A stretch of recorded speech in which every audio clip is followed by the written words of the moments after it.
सर्वभूतानां तामिहोपहवै श्रियाम् इदं गन्धं समर्पयामि श्रीपुराणपुरुषोत्तमाय नमः श्रीकृष्णचन्द्राय नमः पुष्पं पुष्पमालां ॐ ओषधेः प्रतिमोदध्वं कुसवतीः प्रसूवरीः सज्वाविरुधाः पारिष्णवः पुष्पं पुष्पमालां समर्पयामि श्रीपुराणपुरुषोत्तमाय नमः श्रीकृष्णचन्द्राय नमः दक्षिणाम् ॐ हिरण्यगर्भः समावर्तताग्रे भूतस्य जातः पतिरेक आसीत् स दधार पृथिवीं ध्यामुते मां कस्मै देवाय हविखा विधम्बा कृताय पूजाय साधुगुण्यार्थे द्रवदक्षिणाम श्रीपुराणपुरुषोत्तमाय नमः श्रीकृष्णचन्द्राय नमः ॐ व्यासाय विष्णुरूपाय व्यासरूपाय विष्णवे नमो ब्रह्मवैनिधये वासिष्ठाय नमो नमः ध्यानार्थे ध्यानपुष्पं समर्पयामि ॐ व्यासाय नमः ॐ गन्धद्वारां दुराधर्खां नित्यपुष्टां करीश्वरीं ईश्वरीं सर्वभूतानां तामिहोपहवै श्रियाम् इदं गन्धं समर्पयामि ॐ व्यासाय नमः पुष्पं पुष्पमालां माल्यादीनि सुगन्धेन मालत्यादीनि विप्रभो मया हृतानि पुष्पाणि पूजार्थं प्रतिगृहीताम् इदं पुष्पमालां समर्पयामि ॐ व्यासाय नमः ॐ हिरण्यगर्भः समवर्तताग्रे भूतस्य जातः पतिरेक आसीत् स दधार पृथिवीं ध्यामुते मां कस्मै देवाय हविखा विधम्मा ॐ कृताय पूजाय साधुगुण्यार्थे द्रवदक्षिणाम ॐ व्यासाय नमः हरिः ओम सहस्रशीर्षः पुरुषः सहस्राक्षः सहस्रपादः शभोमिगुं सर्वतः स्मृत्वा त्यथिदशाङ्गुलं पुरुष एवेदगुं सर्वं यद्भूतं यक्षभाव्यं उतामृतत्वस्य शारोजदन्नेनातिरोहति एतावानस्य महिमातो जायांश्च पुरुषः पादोस्य विश्वभूतानि त्रिपादस्यामृतं दिवे त्रिपादूर्धा उदयपुरुषः पादोषेह भवत्पुनः ततो विक्वं विक्रामत्साशनानसने अभि ततो विराट जायत विराजो अधिपुरुषः सजातो अत्यरिष्यदवश्चाद् भूमिमथो पुरः तस्माद्ज्ञाः सर्वभूतः संभृतं प्रगदास्यम्मा पशून्तांश्चग्रे वायव्यानारण्याग्राम्याश्च जे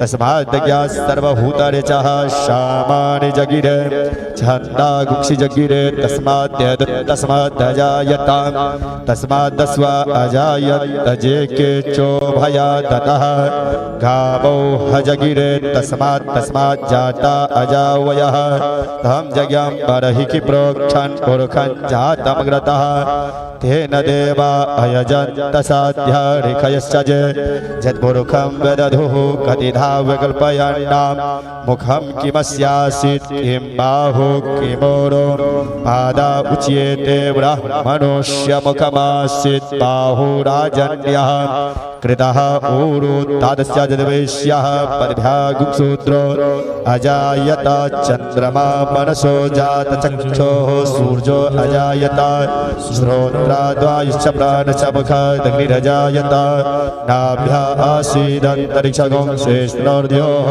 समवर्तत पद्भ्यां भूमृदिशः श्रोत्रादधा लोकान् अकल्पयन्नाच्च पुरुषेण हविखा देवाजयमतन्वत वसन्तो स्यासीदाज्यं ग्रीखम इदमः शरधभिः सप्तास्यासन् परिधः स्त्रीः सप्तसमिधः कृताः देवादर्यन्तान्वाण अवध्यन् पुरुखं पशुमान् जज्ञेन जिज्ञमयजन्त देवास्तानि धर्मान् प्रथमान्यसन्नान् ते हनाकं महिमानः सा चैत्रपूर्वे साध्याः शान्तिदेवाः ओम।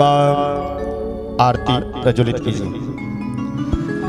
ओम चंद्रमा मनसो जातचक्षुः सूर्यो अजायत श्रोत्राद्वायुश्च प्राणश्च मुखादग्निरजायत। श्री भागवत भगवान की उतरो आरती। श्रीमद् भागवत भगवान की उतरो आरती। ऐसे व्यास भगवान की उतरो आरती। ऐसे व्यास भगवान की उतरो आरती। श्रीमद् भागवत पुराण की उतरो आरती। श्रीमद् भागवत पुराण की उतरो आरती। 18,000 मंत्र का यह पुराण अति पावन है। 18,000 मंत्र का यह पुराण अति पावन है। वेद व्यास की अनुपम रचना सुर नर मन भावन है।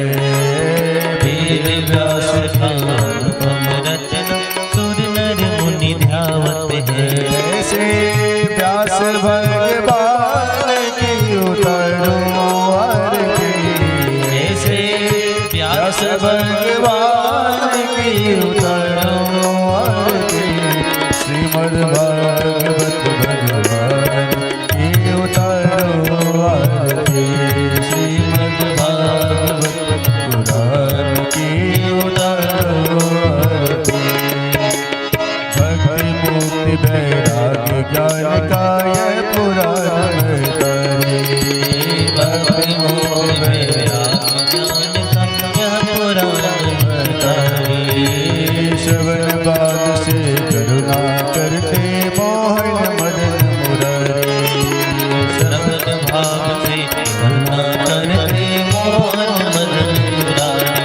ऐसे करुणा निधान की उतरो आरती। ऐसे करुणा निधान की उतरो आरती।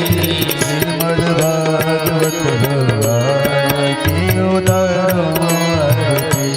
श्रीमद् भागवत पुराण की उतरो आरती। श्री सुखदेव परीक्षित का संवाद जगत हित करे। श्री सुखदेव परीक्षित का संवाद जगत हित करे। श्री सुखदेव परीक्षित का संवाद जगत हित करे। श्री सुखदेव परीक्षित का संवाद जगत हित करे।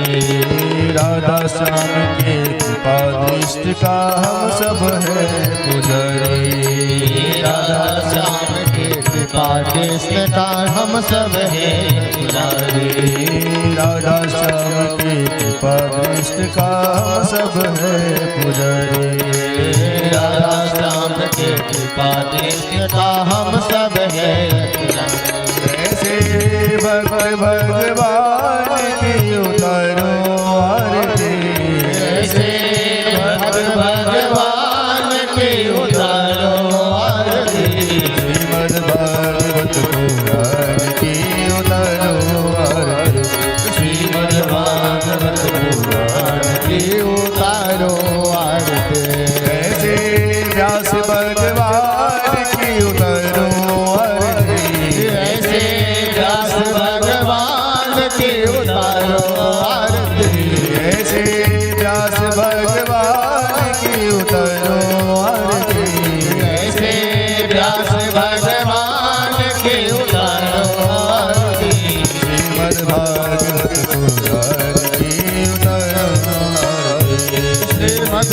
भागवत पुराण की उतारो आरती श्रीमद् भागवत पुराण की उतारो आरती श्रीमद् भागवत पुराण की उतारो आरती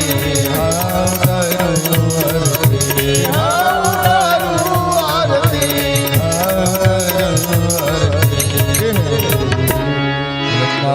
नित्यं समर्पयामि जलेन शीतलीकरणम् आरतिग्रहणं पुष्पै देवाय अभिवन्दनम् हरि ओम जगेन जगमय जन्तदेवास्तानि धर्मान् प्रथमान्यासन्नादेहनाकं महिमानः सचञ्चितपूर्वे साध्याः शान्तिदेवाः ॐ नारायणाय विद्महे वासुदेवाय धीमहि तन्नो विष्णुः प्रचोदयात् ॐ महादेवी च विद्महे विष्णुपत्न्यै च धीमहि तन्नो लक्ष्मी प्रचोदयात् नानासुगन्धपुष्पाणि यथा कालोद्भवानि च पुष्पाञ्जलिर्मया दत्ता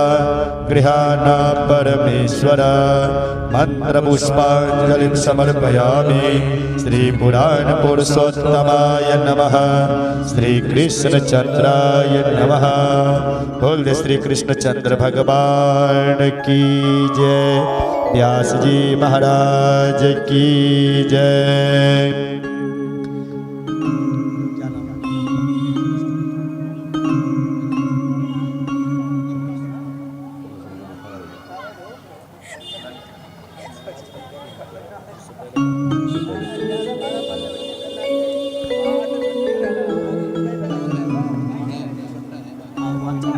सिया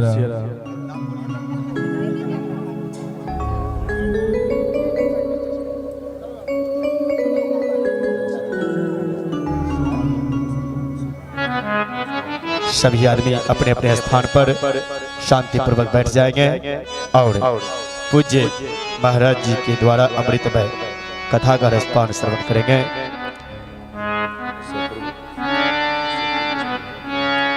आइए उससे पूर्व आज कथा महोत्सव के बीच अतिथि लोग आए हुए हैं, उनका स्वागत सम्मान व्यासपीठ से आशीर्वाद प्राप्त करेंगे। पुनः कथा प्रारंभ होगी।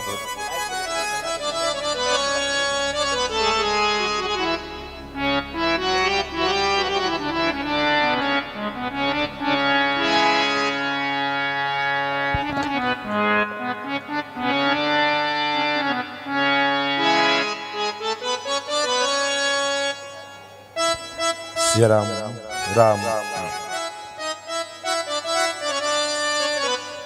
राम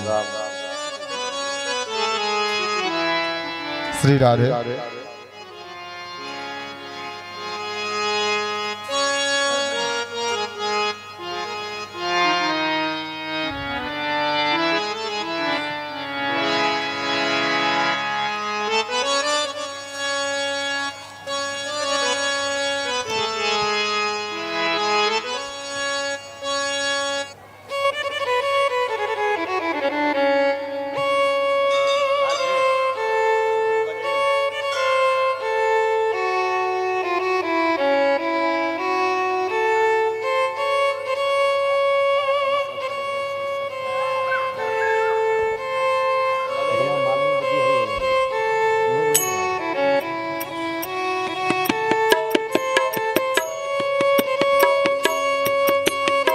श्री राधे।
श्री राधे।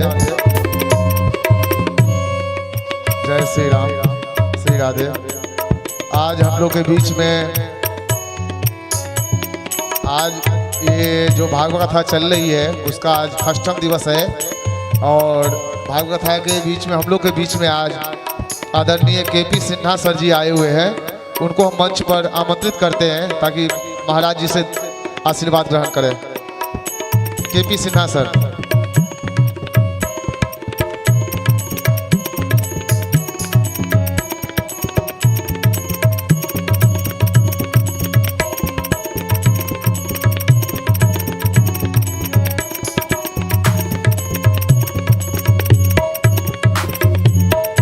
अब हम परम आदरणीय श्री विपुल सिंह सर को आमंत्रित करेंगे मंच पे।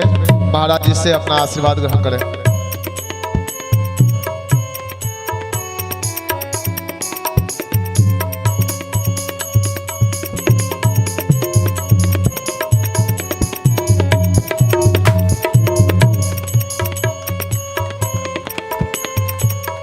ताली बजाते रहिए थोड़ा।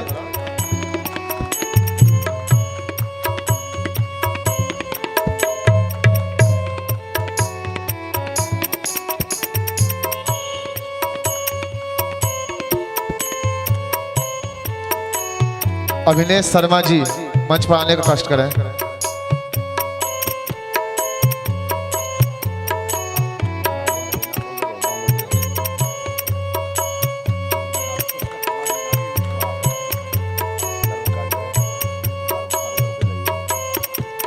राम बाबू जी मंच पर आने का कष्ट करें। महाराज जी से आशीर्वाद ग्रहण करें। शशिकांत जी।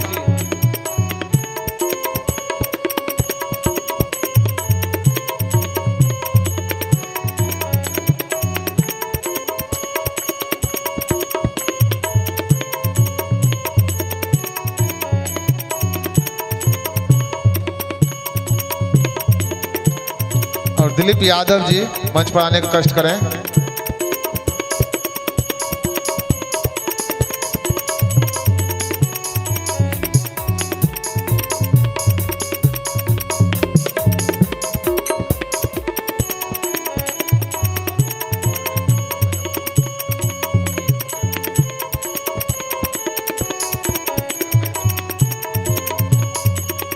अब हम जो हमारे विपुल सिंह सर है बिहार वेलफेयर चैरिटेबल ट्रस्ट के अध्यक्ष है उनसे आग्रह करेंगे 2 लाइन अपना 2 शब्द केवल बोलने का कष्ट। 2 शब्द।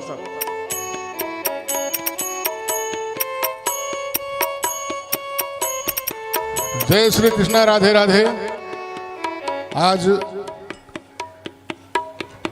भक्ति में भागवत कथा में मुझे सौभाग्य मिला गुरु जी के दर्शन करने का और तमाम यहाँ पे आए हुए सब भक्तों को विपुल सिंह की तरफ से नमस्कार। और मैं मुन्ना जी के पूरे टीम को धन्यवाद देता हूँ कि इस इलाका को भक्ति में करके रखे हैं। इसी के साथ अपनी वाणी को विराम देता हूँ। बोलो जय श्री कृष्णा, राधे राधे।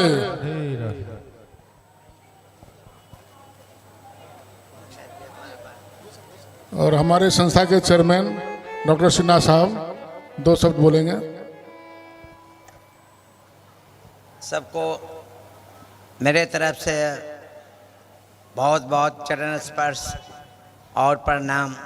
बहुत खुशी होती है कि इस टाइप का जो फंक्शन होता है, प्रोग्राम होता है, तो अपने हिंदू सनातन धर्म का एक तरह से प्रचार होता है और जागृति होता है या अवेयरनेस जो बोलते हैं ना कि ये हमारे जो संस्था, हमारे जो सनातन धर्म का जो काम है कि हर जन जन को अपनी पहचान पहुँचावें, अपना धर्म के बारे में बतावें। तो सबसे पहले तो मैं गुरुजी को बहुत बहुत बहुत दिल से प्रणाम करता हूँ, चरण स्पर्श करता हूँ कि यहाँ आकर के और सबको जितने भी ये सबको ये ज्ञान देते हैं और हिंदू धर्म के भगवान के प्रति जो लगाव देते हैं, तो ये बहुत ही सराहनीय काम है। और वैसे तो हर एक फंक्शन होता रहता है लेकिन धार्मिक काम में बहुत कम होता है।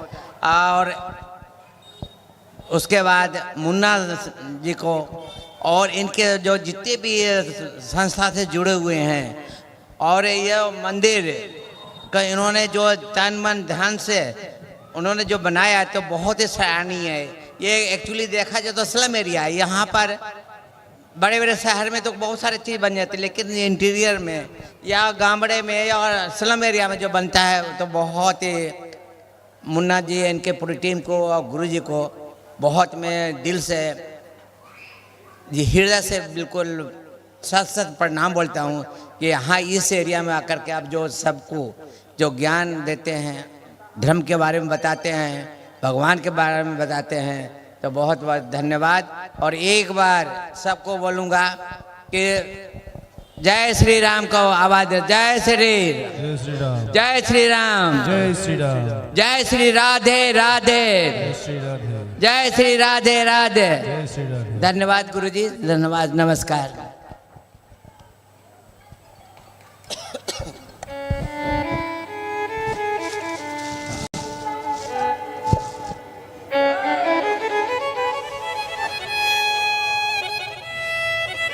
श्री राम राम।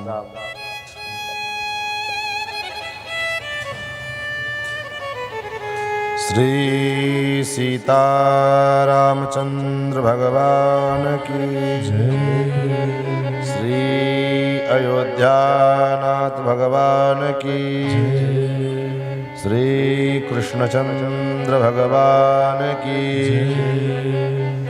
श्रीमद्भागवत महापुराण की सप्ताह ज्ञान महायज्ञ की जय जय श्री सीताराम।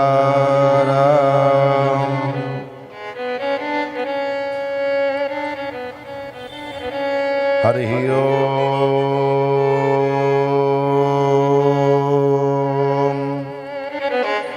तच्छंजोड़ा वृणीमहे गातुं यज्ञाय गातुं यज्ञपतये नमः।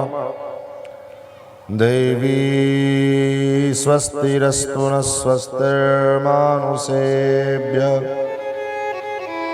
ऊर्ध्वं जिगातु भेषजम् सन्नो अस्त्विद्विपदेशं चतुष्पदे सदसस्पतिमद्भुतं म्रियेमिन्द्रस्य काम्यं शनिं मेधामया शिशुं मेधां मे वरुणो ददातु मेधामिन्द्रश्च वायुश्च मेधां धाता ददातु मे। ऋक्यजुस्सामरूपाय वेदाहरणकर्मणे प्रणवोद्गीतवपुषे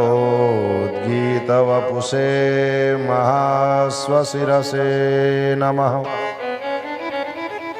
ज्ञानानन्दमयं देवं निर्मलस्फटिकाकृतिम् आधारं सर्वविद्यानां हयग्रीवमुपास्महे।